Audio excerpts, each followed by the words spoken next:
നാം പ്രതിമ നിർമ്മിച്ചും നാം മ്യൂസിയങ്ങൾ നിർമ്മിച്ചും കോടികൾ ചെലവഴിക്കുന്ന ഒരു നാട്ടിൽ നമുക്ക് എങ്ങനെയാണ് സ്റ്റേറ്റിന്റെ ഒരു ഇൻവെസ്റ്ററുടെ റോളിൽ സ്റ്റേറ്റ് കാശില്ലെങ്കിൽ എന്ത് സംഭവിക്കും എന്നുള്ളത് നിങ്ങൾക്ക് അറിയാവുന്നല്ലേ? ഇപ്പം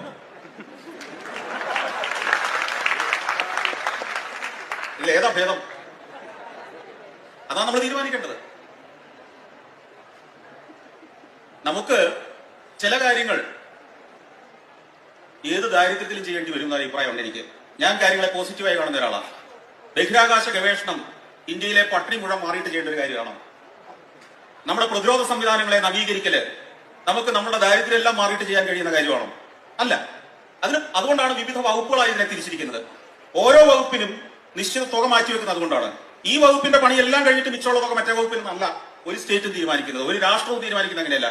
കേരള സ്റ്റേറ്റും അല്ല, ചൈനയുമല്ല, അമേരിക്കയുമല്ല, എല്ലാം സ്വതന്ത്ര വകുപ്പുകളാണ്. ഓരോ വകുപ്പിനും നിശ്ചിത അതർഹിക്കുന്ന തുകയാണ് കൊടുക്കുന്നത്. വിദ്യാഭ്യാസ വകുപ്പിന്റെ പണിയെല്ലാം കഴിഞ്ഞിട്ട് മിച്ചമുള്ള തുക ശാസ്ത്ര സാങ്കേതിക വകുപ്പിന്, അതും കഴിഞ്ഞ് മിച്ചമുള്ള പൈസ മാത്രം മറ്റേ വകുപ്പിനല്ല നമ്മൾ തീരുമാനിക്കുന്നത്. നിങ്ങളൊരു സ്ഥാപനം നടത്തുന്നതാണെങ്കിൽ നമുക്കറിയാം, നിങ്ങൾ ഓരോ വകുപ്പിനും ഇപ്പൊ റോ മെറ്റീരിയൽ പ്രൊക്യൂർമെന്റിന് കൊടുക്കേണ്ട പൈസ അത് കൊടുത്തിരിക്കണം, മാർക്കറ്റിംഗ് പ്രൊമോഷൻ കൊടുക്കേണ്ട പൈസ അത് കൊടുത്തിരിക്കണം. നമ്മുടെ മാർക്കറ്റിംഗ് ആക്ടിവിറ്റികളാണ് നമ്മുടെ രാഷ്ട്രത്തിൽ ആളുകളിൽ അഭിമാനം ഉണ്ടാക്കുന്ന പ്രവർത്തനങ്ങളും നമ്മൾ നടത്തണം. നമ്മുടെ വരുന്ന തലമുറകൾക്ക് നമ്മുടെ നാടിനെ കുറിച്ച് അഭിമാനം തോന്നണം. നമ്മളിവിടെ എന്തൊക്കെ പറഞ്ഞാലും നിങ്ങൾ ഈജിപ്ത് എന്ന് കേൾക്കുമ്പോൾ നിങ്ങളുടെ മനസ്സിലേക്ക് വരുന്ന ഒരു ഇമേജ് എന്താണ്?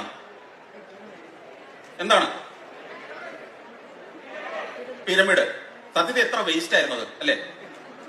അത് പണിത കാലത്ത് എത്ര വേസ്റ്റ് ആയിരുന്നു. ഒരു ഭരണാധികാരിയെ കുഴിച്ചിടാൻ വേണ്ടിയിട്ട് അതിന്റെ മുകളിൽ ആകാശം കൂട്ടുന്ന ഒരു സാധനം പടന്നു വെച്ചെന്ന് പറഞ്ഞാൽ എന്തൊരു വേസ്റ്റ് അത്.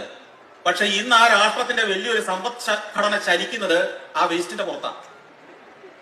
ലോകത്തുനിന്ന് അവിടുത്തെ ഏറ്റവും പ്രധാന ഇംഗങ്ങളിൽ ഒന്ന് ടൂറിസമാണ്.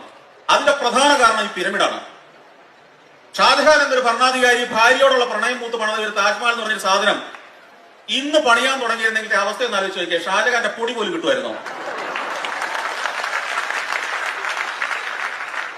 പട്ടിണിയില്ലാത്ത കാലത്തായിരുന്നു അത് പണിതെന്നാണോ നിങ്ങൾ വിചാരിക്കുന്നത്? അടിമപ്പണിയായിരുന്നു. അപ്പോ നമ്മുടെ ചിന്താഗതി മാറ്റണം. എല്ലാം വേണം നമുക്ക്.